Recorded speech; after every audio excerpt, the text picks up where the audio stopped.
Welcome back to Table Talk. I would like to introduce our first guest, Mr. Mike Birdwell, who is here to talk about the Grundy County Lions Club. Welcome, Mike. Thank you for having me. Yeah, thank you for coming to be with us today to talk about all the great things going on in Grundy County with the Lions Club. You've been a member of the Lions Club probably as long as I've known you. How long have you been a part of that up there? About 11 years now. So when did you join? Or you said 11 years. What prompted you to do that? Well, Grundy County didn't have a Lions Club, and actually I didn't have a lot of knowledge of what the Lions Club did, and so Murfreesboro Club contacted us, sat down, had a meeting with them. We just kind of talked about what the Lions Club did, and it seemed like the thing that Grundy County needed. So, you know, we got a few people from the community, joined up, and we formed the Grundy County Lions Club. So being a charter member, I would think that there was a lot to getting it started, recruiting people to be, educating them. Was that a lengthy process? Yeah, it took a little while to gather up enough people to have a charter club. And people are really busy now, and you got to convince them that it's a worthwhile, to put their time in it, and so we went from there. So from what I read on the Lions Club International website, the club has been around ever since the early 1900s.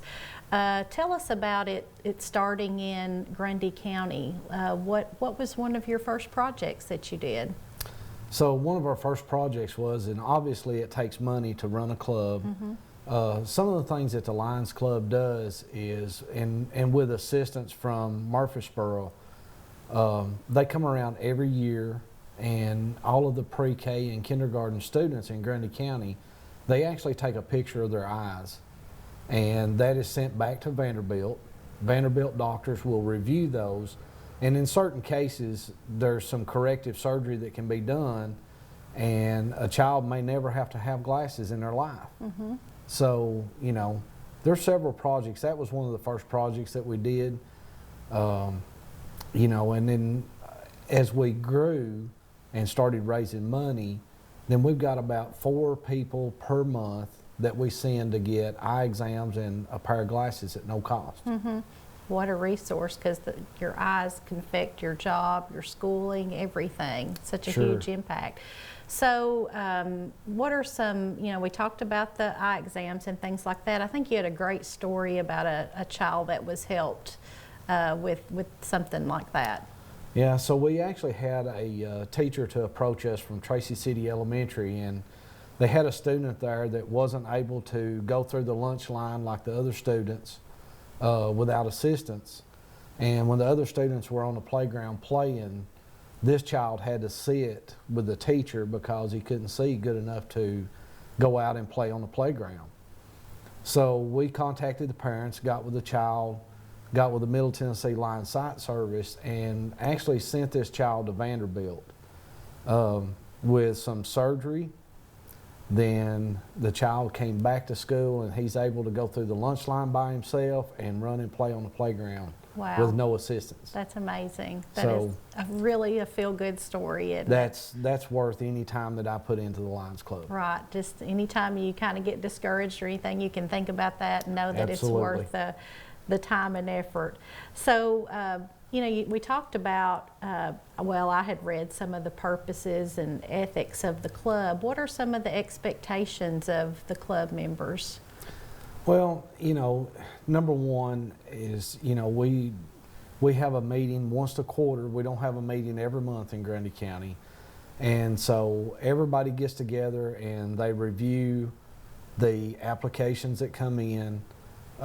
If there's projects or money to be donated back to Middle Tennessee Lions Sight Service or White Cane, then we've got to decide, how much money we give to those organizations, and it just helps everybody out.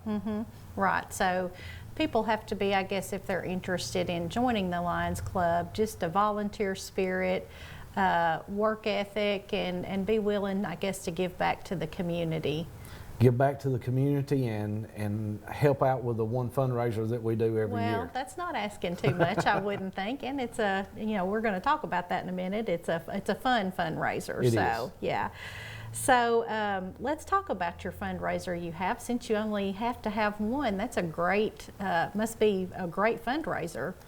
Well, and luckily for us, a lot of people like to play golf. So our one fundraiser a year is an annual golf tournament at Fall Creek Falls.